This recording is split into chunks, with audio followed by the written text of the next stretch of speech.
The Internet of Things is a fancy term that means that there are going to be sensors in everything.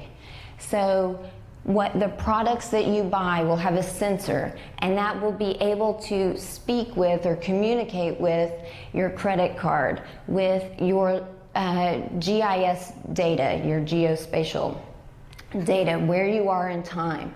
And this goes home appliances, on-street sensors. And I was trying not to be too scary, so I didn't get into brain computer interfaces here, but they are absolutely setting that up.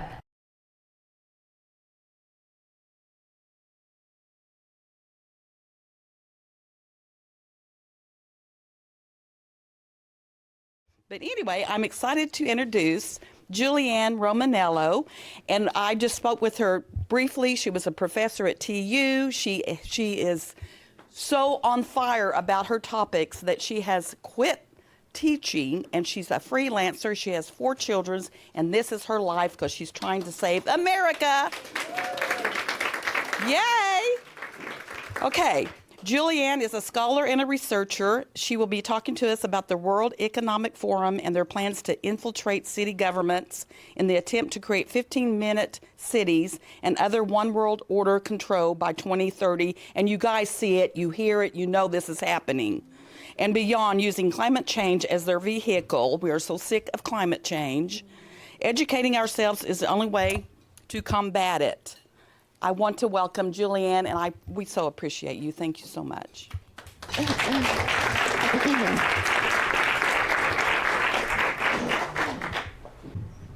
Alrighty, well, first I would like to thank you so much for having me here today. It is a pleasure to speak with people who understand the severity of the crisis that we're in.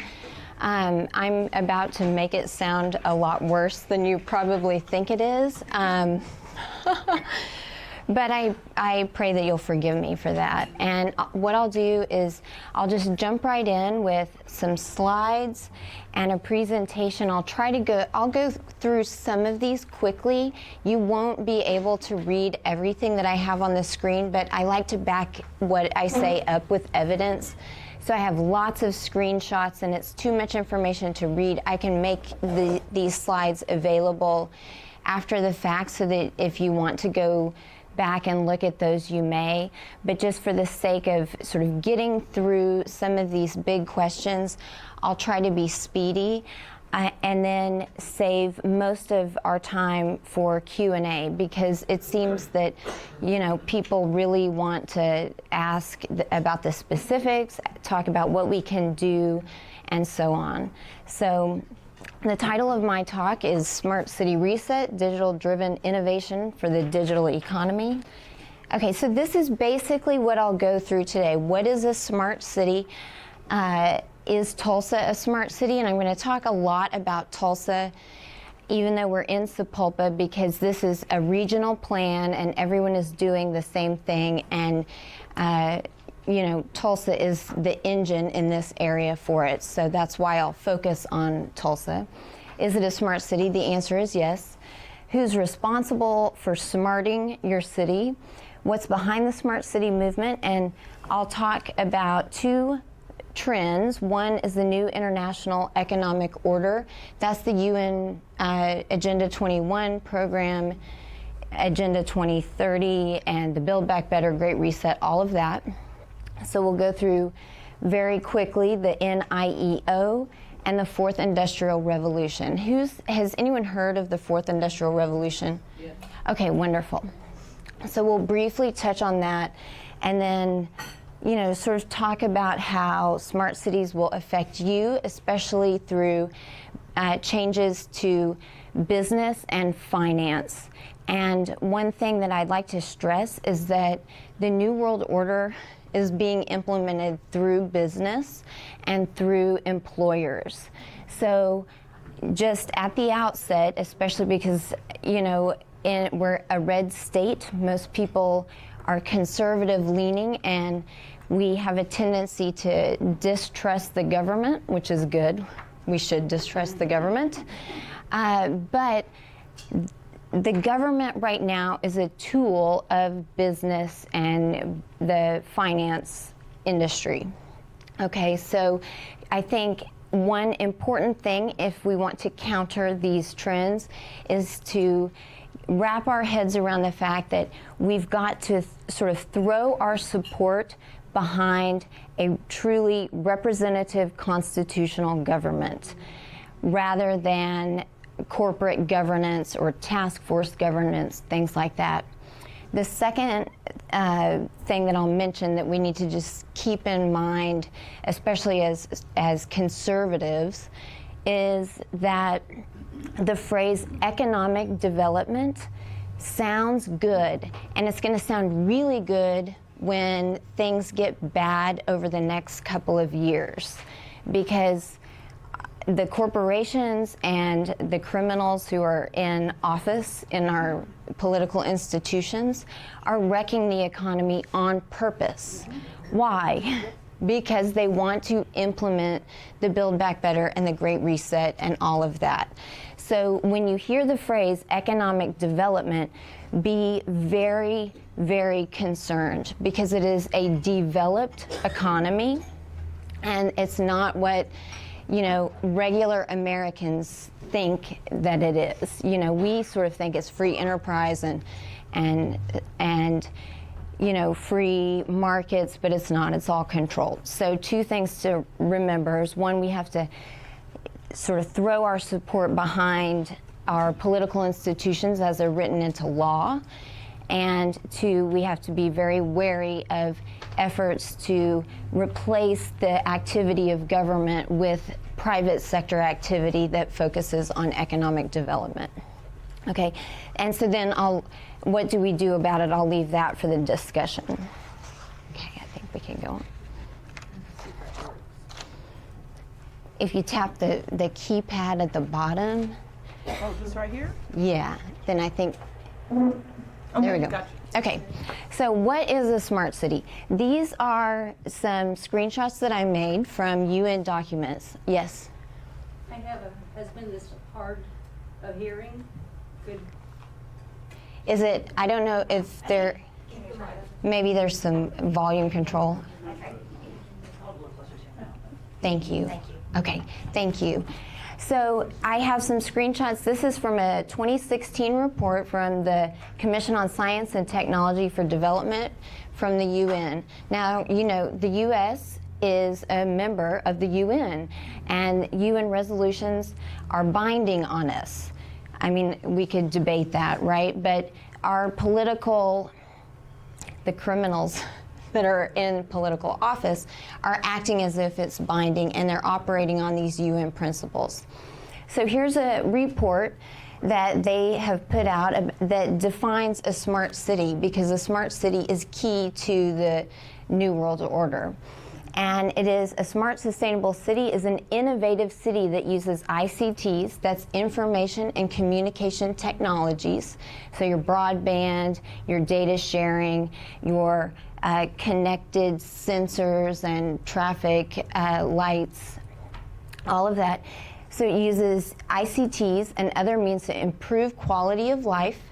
That's public services, so we're going to see health, housing, education, environmental, that all falls under quality of life. To improve quality of life, efficiency of urban operation and services, and competitiveness, while ensuring that it meets the needs of present and future generations with respect to economic, social, and environmental aspects. Okay, so smart cities are the means for implementing the Sustainable Development Agenda. And then they depend on smart infrastructure. And what is that? It's the foundation for all the key themes related to a smart city, including smart people. That means you're not going to be smart unless you are connected to the surveillance grid, okay? Smart mobility, economy. The core characteristic that underlies these components is that they are connected through, wireless technologies and the web, and that they generate data. which may be used intelligently by artificial intelligence to ensure the optimal use of resources and improve performance. So this is smart infrastructure components are connected and generate data in order to optimize resource use and make us more productive. So really this is about measuring and managing all resources. Everything. Everything, including us. And I think so.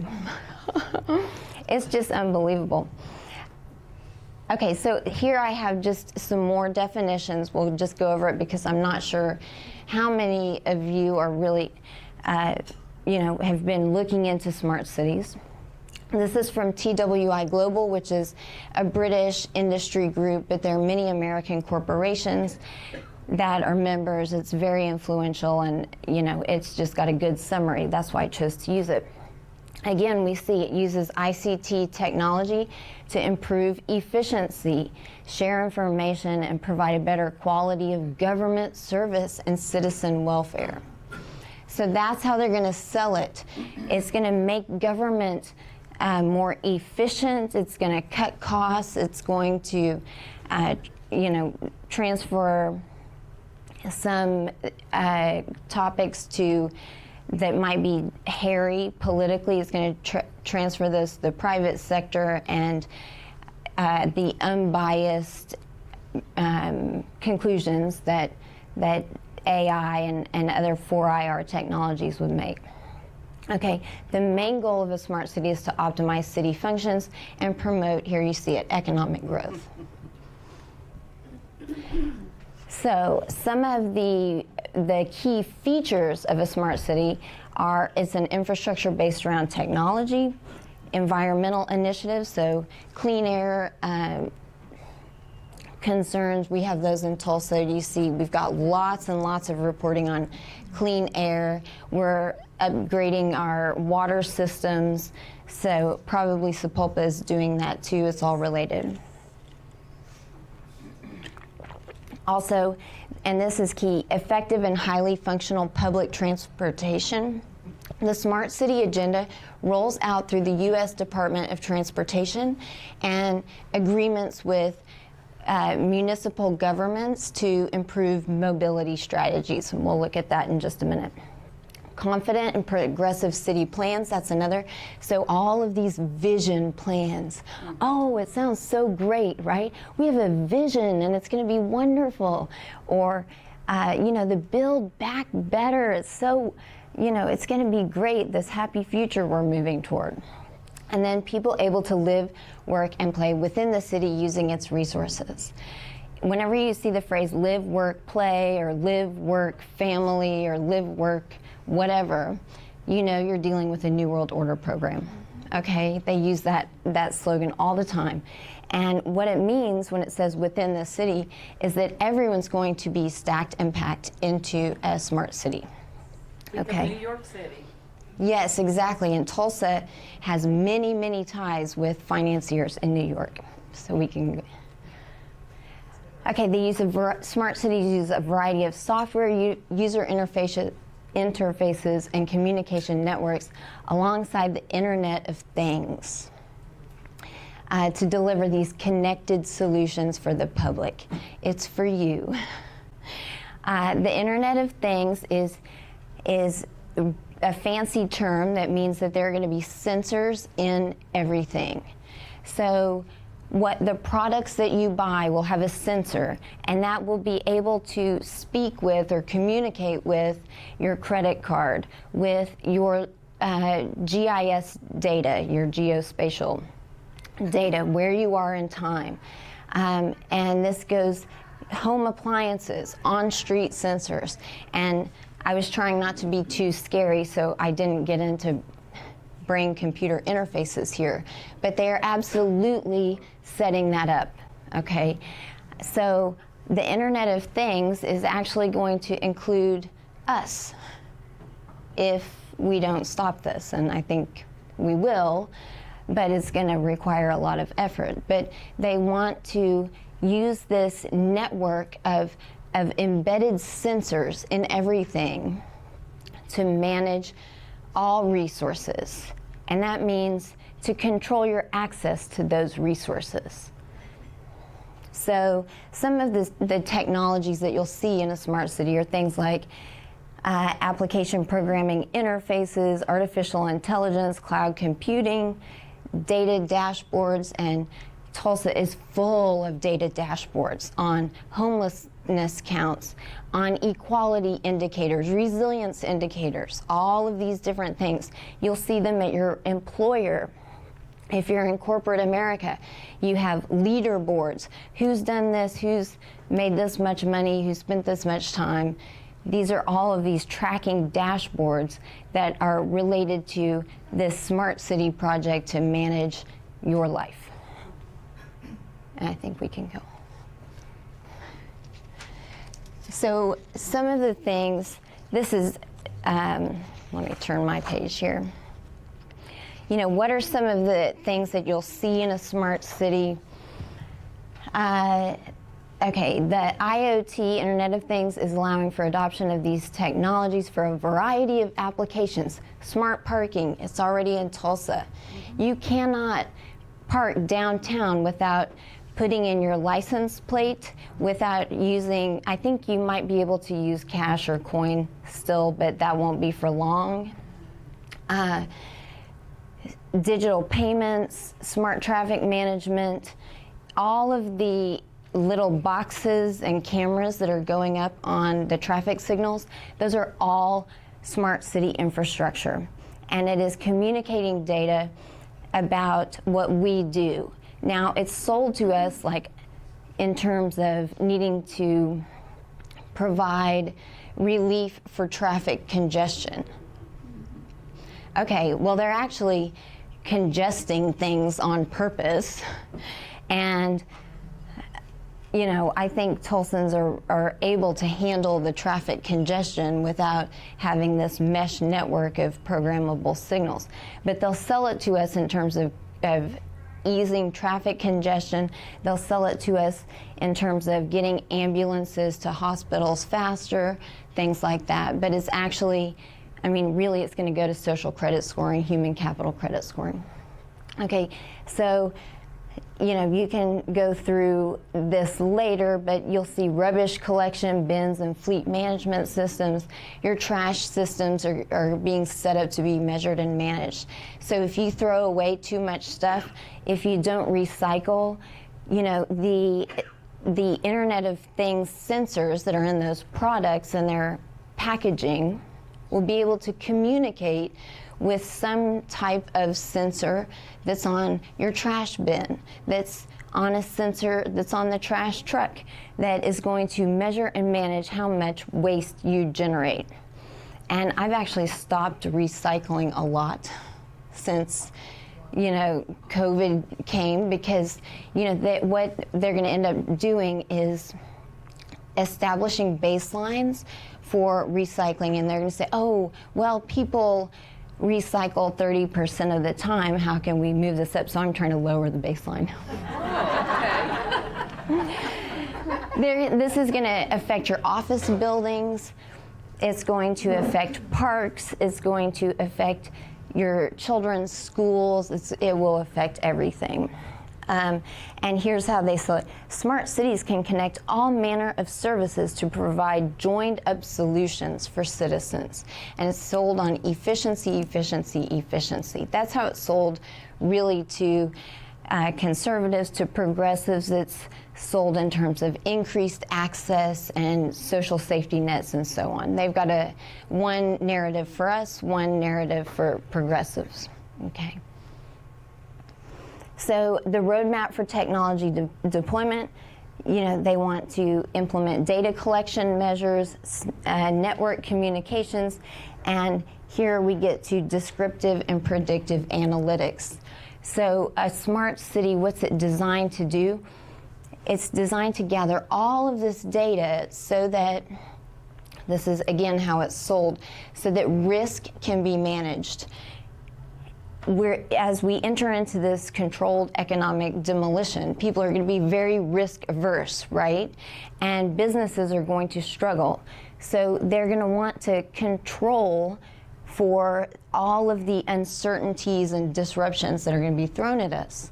And SMART technology is one tool for doing that, for establishing what they call resilience. That's the ability to sort of weather the storm.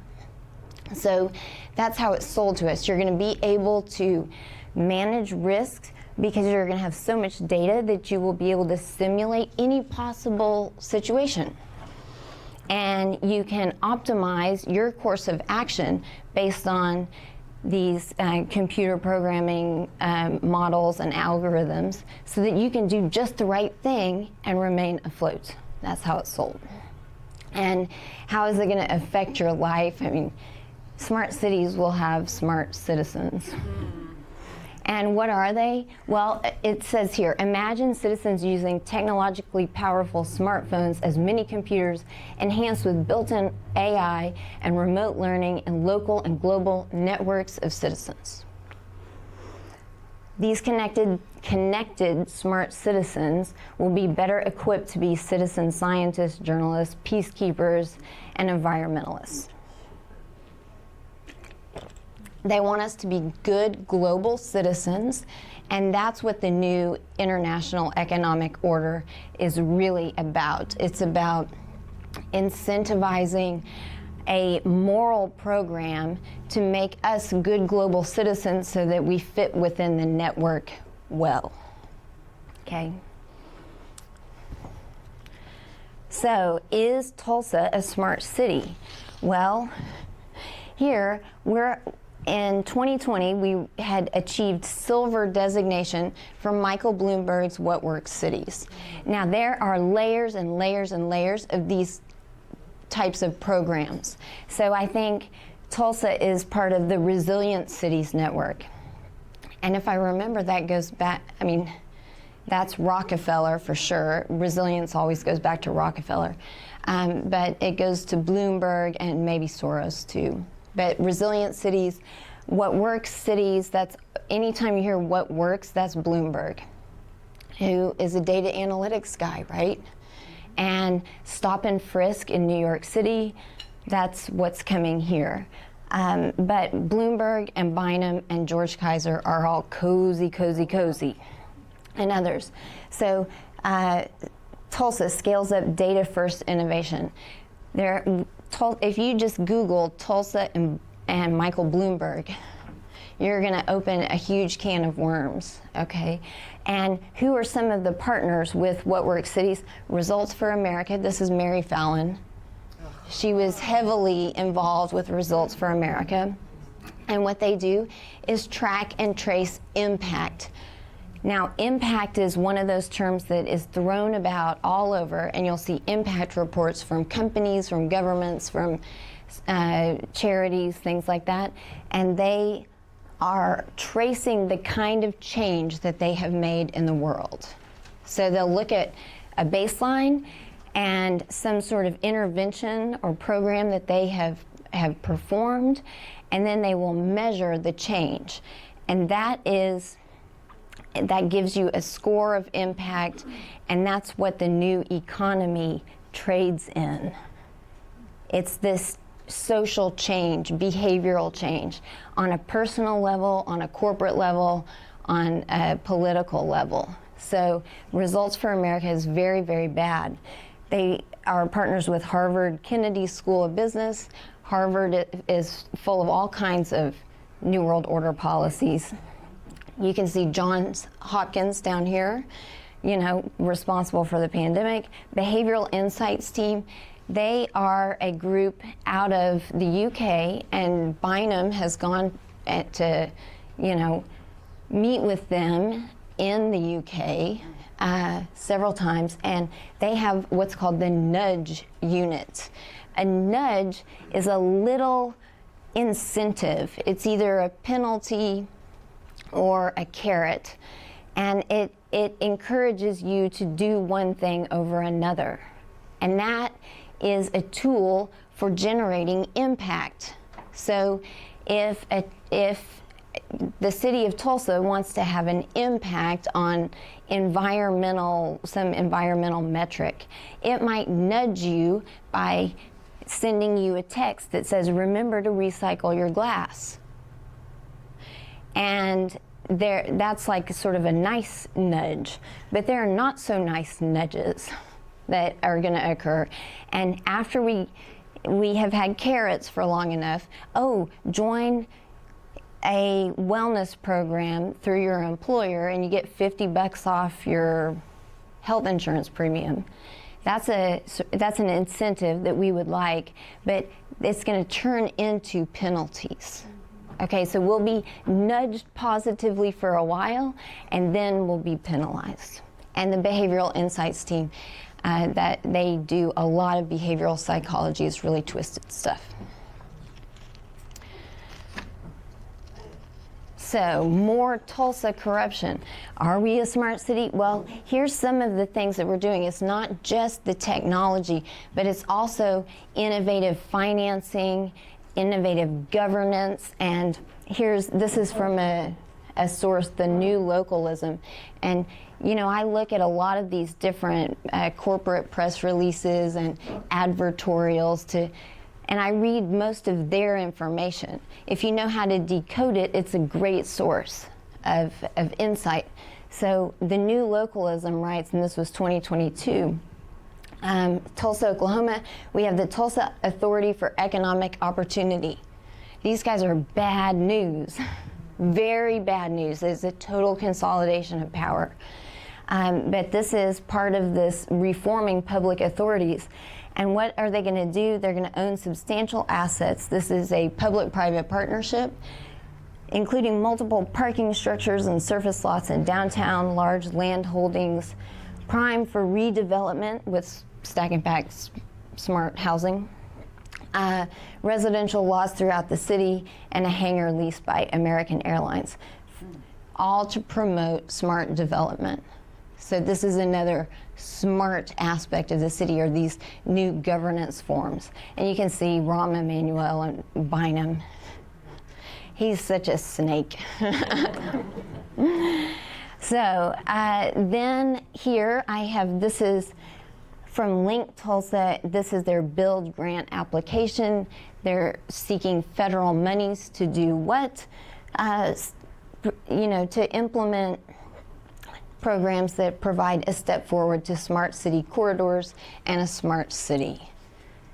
Flowbird, that's our parking meters, and it's all smart. And it comes through, who's partnering with the Fed, City of Tulsa, MTTA, which is like Tulsa Transit, and INCOG. Okay, INCOG is Indian Nation Council of Governments. That is, it's governance, it's a regional organization that's promoting the New World Order here. So, is Tulsa a smart city? Yes. And here's a picture of our plan. This is a 2016 plan filed with the U.S. Department of Transportation. I print this plan out and I take it to community meetings. And I might ask someone, a city councilor, oh, I have our smart city plan here, and I've noticed the infrastructure going up on signals. Could you give us a status update on the implementation of this plan? And then you watch them squirm. You watch your city councilor squirm because they don't want to talk about it. Because did you vote on this? No. This was submitted and it's being implemented without any voter knowledge, never mind approval.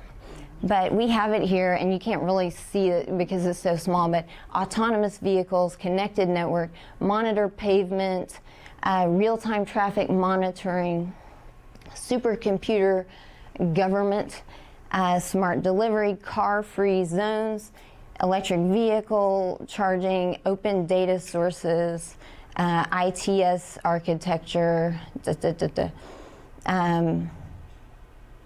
let's see, Tulsa cybersecurity, incubators, all of it. It's all right there. And here are some of the partners, 100 resilient cities, and you can just look through University of Tulsa. All of our universities are on board.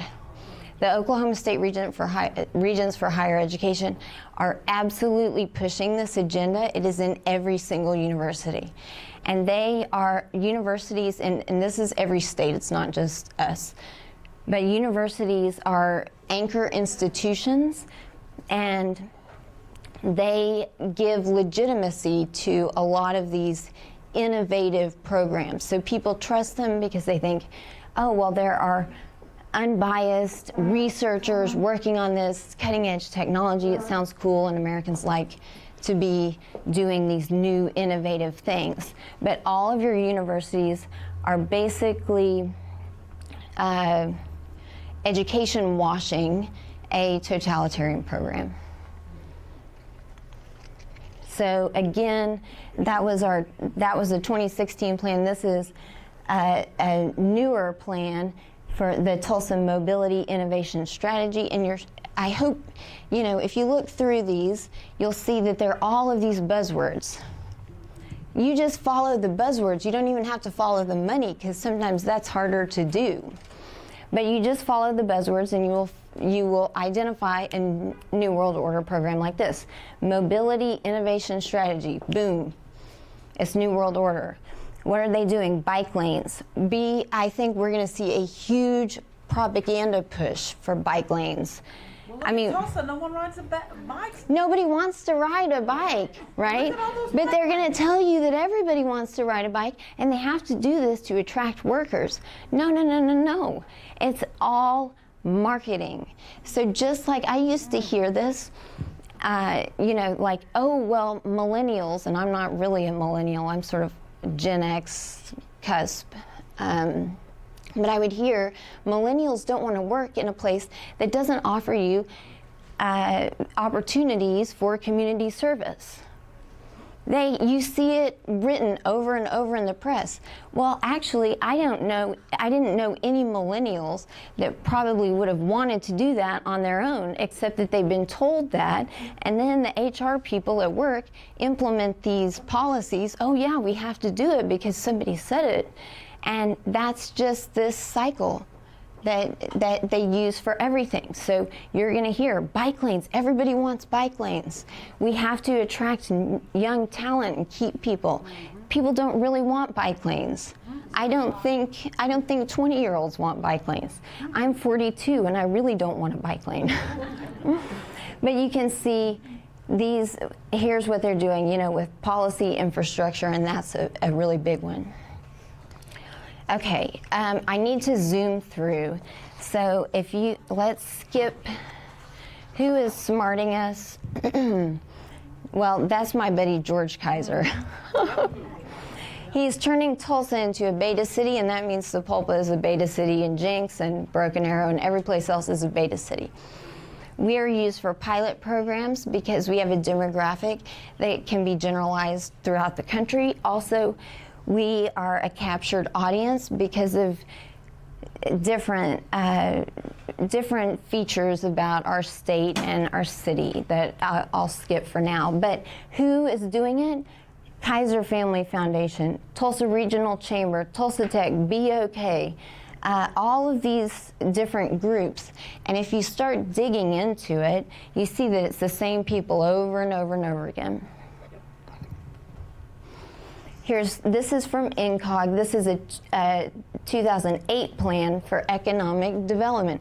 Anytime you see that phrase, run, or beat your representative over the head and say, don't do it. So here are a list of some of the people: Randy Miller, Kathy Taylor, Richard Carter, and so on. Mike Neal, he's with the chamber. Ted Fisher. Yes, Creek County, there you go. And so here are some of the different plans that go into it. It's all New World Order. And I think, if we know who is doing it, then we can apply that pressure. Here are some more groups. If you see Metro Chamber, Workforce Tulsa, workforce is a buzzword, and that's one that really slides under the radar with conservatives because we think, oh, we want to work. We want good jobs for our kids. What they're setting up they're not good jobs. It's all basically training young people to do the work that's necessary to fully implement the fourth industrial revolution, which is a world in which robots and programs do everything, and we have VR goggles to keep us appeased. So all of these groups are. Here's some names. It's very easy to see. Okay, this is Economic Development Framework. This was paid for. It's a fancy consultant that came in, looked at Tulsa. I think this was 2020. Here's some of the offices that are involved, and here are all the people and how many are on the foundations and boards here in Tulsa and in the region. Everybody. Okay, so the new international economic order, I think it looks like people here understand it. From 1974, we have the UN resolution to create the new international economic order. This is, in the words of Bill Clinton, is the economy stupid? He wasn't lying. So what's it about? It's about measuring and managing resources, economic growth, environmental protection, social cohesion. And your Sepulpa, I just pulled it up last night. I didn't have a chance to go through it, but they have the 2030 Comprehensive City Plan. And it's all, these comprehensive plans are plans to implement the smart city model in your local area so that they can do what? Move to that new international economic order. Fourth Industrial Revolution, if you haven't heard of it, this is really important for Oklahoma because our targeted industries under the Workforce Innovation Opportunity Act, WIOA, this is where there are certain industries that are targeted for promotion here. And so you'll hear your conservative representatives say, well, we need to attract these businesses because we need quality jobs.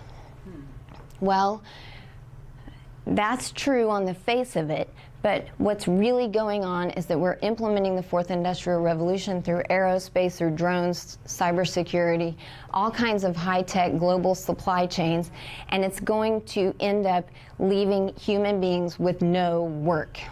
Right. No work. That's right. And that's why they want to connect us to cyber-physical systems. And they are not joking about it. I have a 17-minute video that I did for an Australian group where I look at 6G, and Ericsson, which is partnered with the WEF, with the UN. They are absolutely serious about 6G and brain-computer interface technology and turning you into part of the network. They don't want individuals. They want people to join the network. We can go on. Okay, so what's if you combine the NIEO and the 4IR, then we get life in a smart city. And that is, we have these, it all goes to the sustainable development goals. And what is it? E-health, e-learning, so telemedicine, virtual schools, connectivity, smart conservation, smart water management, e-government. You can't, at my homeowners association meeting, I had a neighbor who said, I cannot get through to the city. And Phil Lakin said, oh, well, we're working on it. No, they're actually not, because what they're doing is they're automating government. Yes. So that there is no one for you to call and talk to, and I don't know a single person who wants to talk to a robot. You hear, please press 1, da, da, da, da. It makes me want to throw the phone. That was like 20 years ago. E-banking, e-commerce, smart manufacturing, smart police. Our military and our police are going to be outsourced to robots. And, I don't think that's good. Our law enforcement officers need to know that when they participate in the surveillance infrastructure, when they support programs like flock safety, license plate reader cameras, they are not only going to support themselves out of a job, but they are also helping to promote the totalitarian rule of these AI systems in our country. And it's very real. Okay, so I think I could go through some of the new business model and how this new model of capitalism, this is from the World Business Council on Sustainable Development. You can look at BlackRock, you can look at the Business Roundtable, all of the major business and trade groups, the U.S. Chamber of Commerce, they are all promoting the impact economy. What that is, in just 2 sentences, and then we can do questions, is because there will be no work for anyone, no one's going to have any money to invest in anything. So economic growth is really not possible if people are unable to keep putting money into the system, right? You have to have money going into the system and moving around for real economic growth to occur. Well, they are demolishing our economy, they are demolishing our labor markets, and they're going to control our consumption of resources, and they're going to control all supply chains. That's really one thing that COVID was about, was controlling supply chains. So how on earth is the economy going to grow in that situation?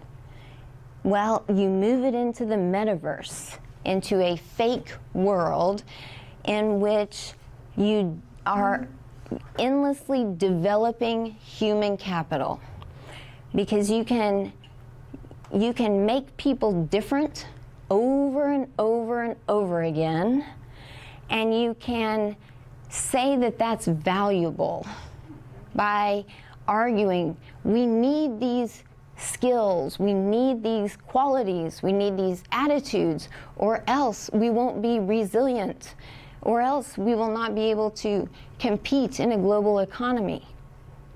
So the impact economy is one that's really about controlling our perceptions about what outcomes are needed from human beings. Are you a good global citizen? Do you support the community? Do you recycle? Do you eat meat? Do you drive too far? And those kinds of behavioral outcomes are going to be financialized, and we're moving actually away from money altogether. And so corporations are going to be trading in these values, and they're going to be trading in the way that they are able to benefit the public. Well, you know, what constitutes benefiting the public? That can be manipulated ad infinitum, right? I mean, we've seen them do that.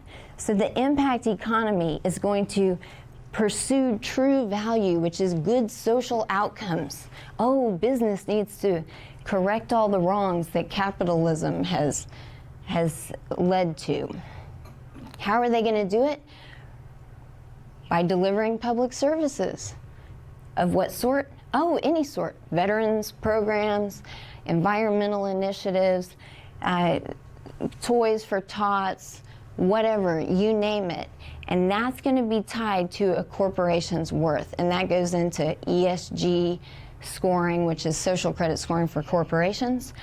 And corporations are going to manage their workforces, their employees, to make sure that their employees are good global citizens, because that's how corporations will increase their value in the eyes of investors, is by making sure that their employees are good global citizens. And there's not going to be work for those employees to do, but there's a lot of training. So instead of building a pipeline or building a car or making cookies and baking things, you will go through endless corporate development, training, sensitization stuff, which I couldn't stand that. Me either. That's why I left it. You know, I wasn't in corporate America. My husband is, and it's absolutely rolling out at his company. And he works for a pipeline. you know, conservative Oklahoma pipeline. So it's coming, and that's the new economy.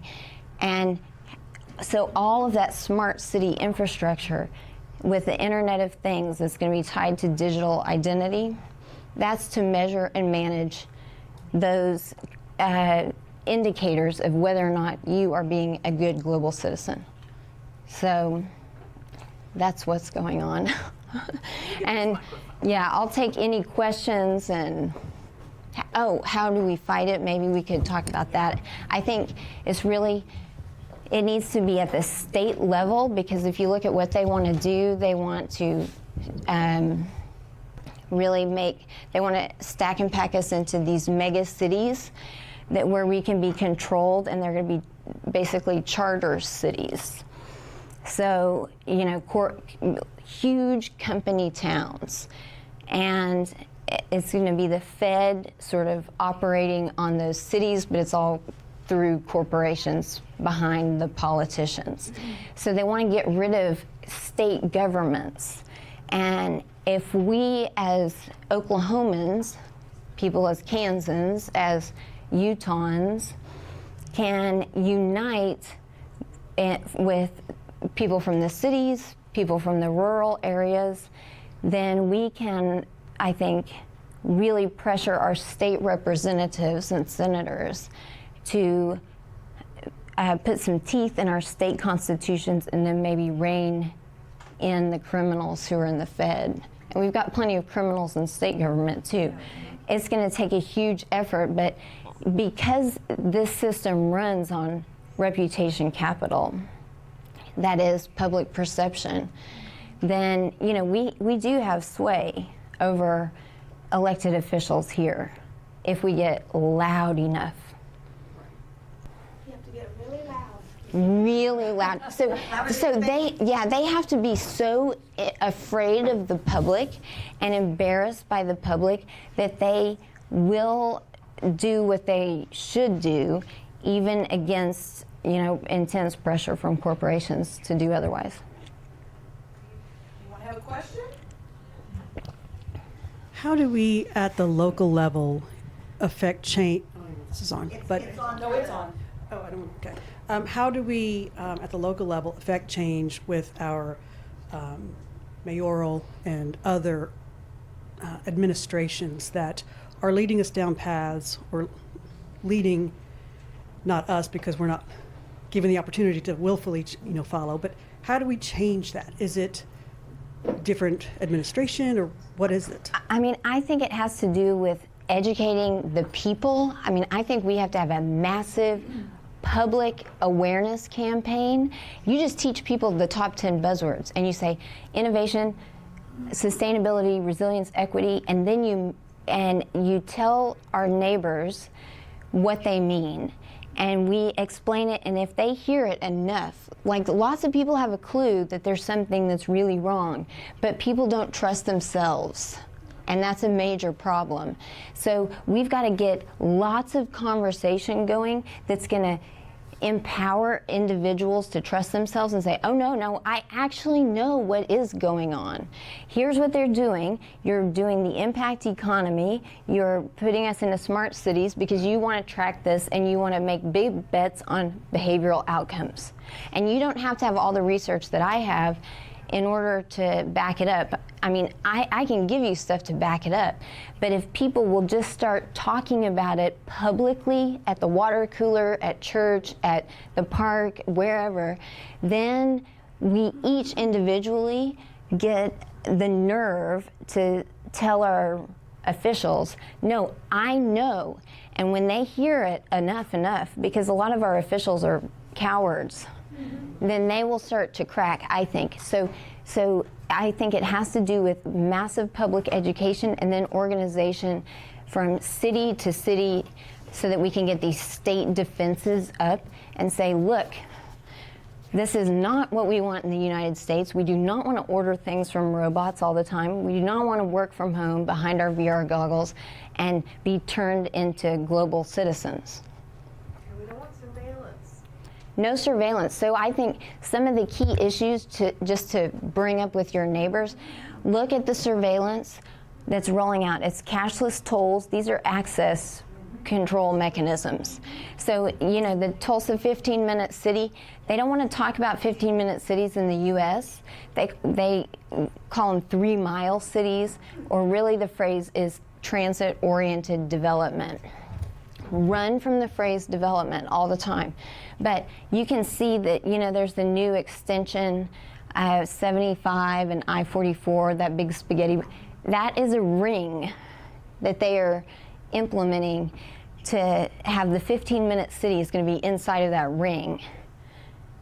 So you talk about the surveillance, like the cameras, the access controls, the digital identity, social credit scoring, because ESG is corporate social credit scoring, but how are corporations going to move up in their rankings? It's not by environmental initiatives, because one, those are bunk, and two, everyone's going to be doing the same thing.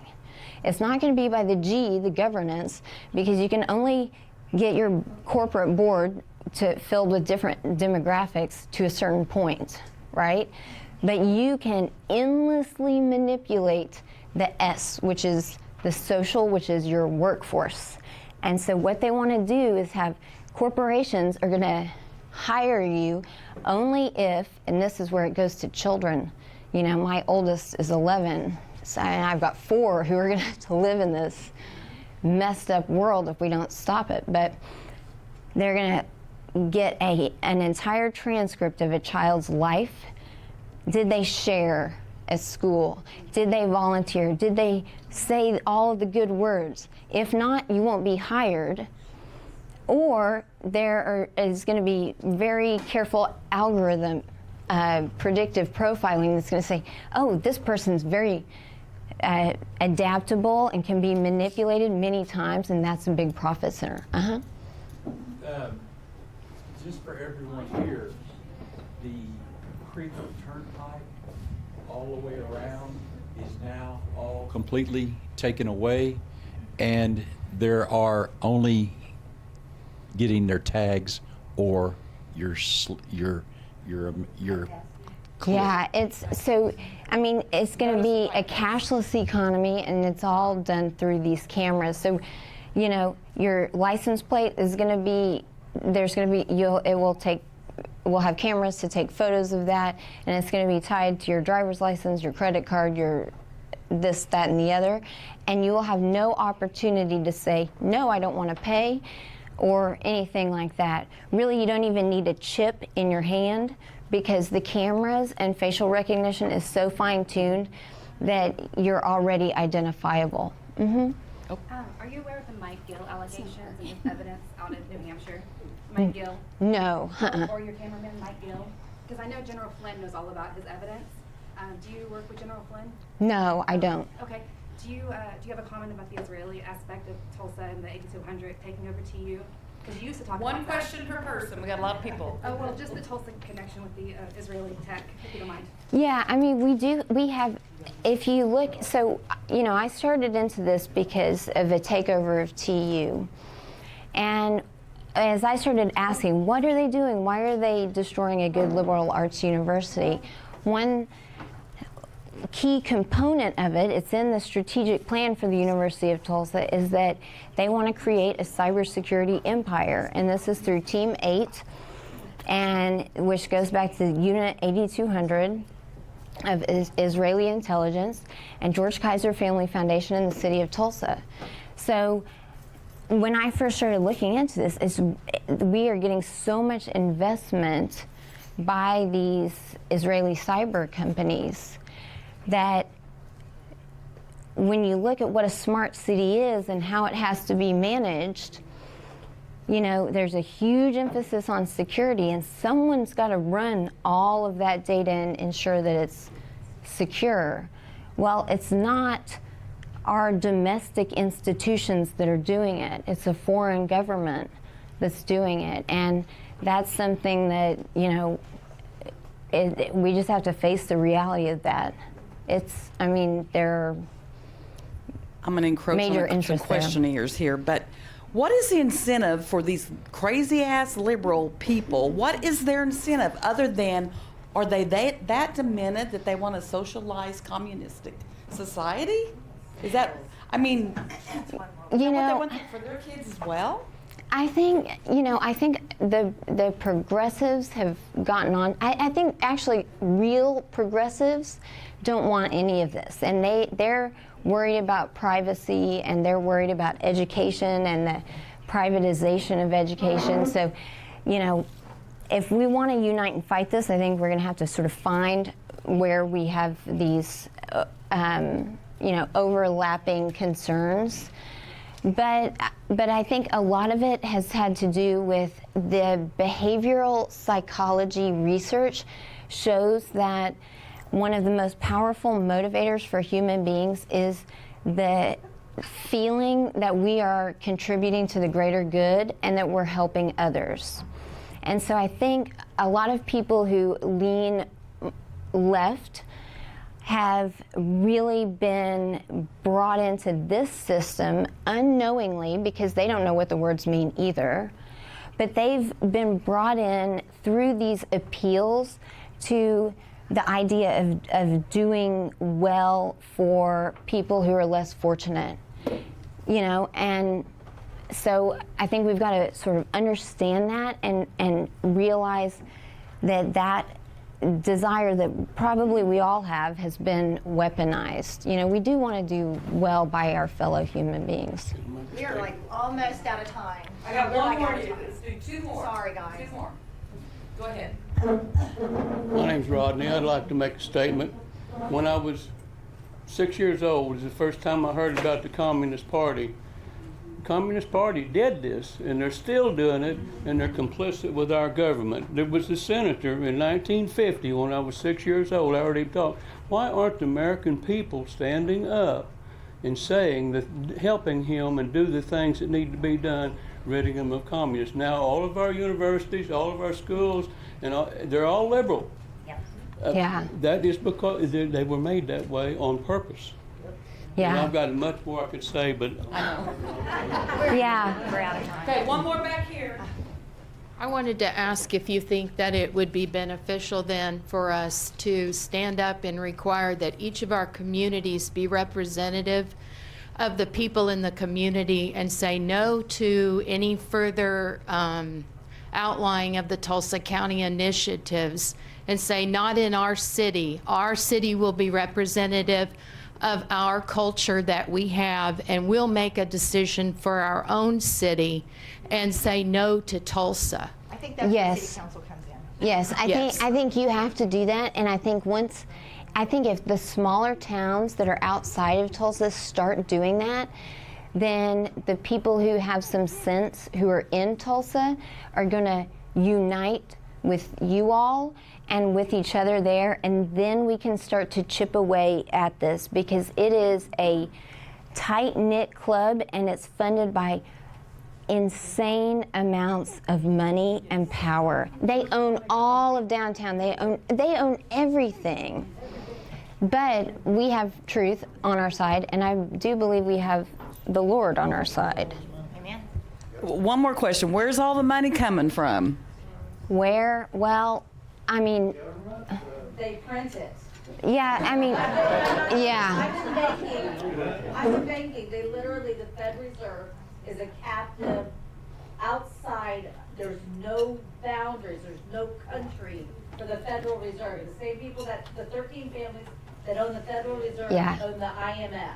Yeah, yes. I mean, The World Bank. the Bank of International Settlements. So that's why our system, they have to have all of this surveillance in place, because our debt-based system that is running on tons and tons of fake money, it's going to collapse, and then there's going to be social chaos. So you have to have all of the surveillance in place to keep people locked up and measured and managed, so that we don't, go 1776 again. If you shut the money off, they have no power. Yeah, but that's why they want to get rid of money. Yeah, so, yeah. Well, thank you all so much. I appreciate it.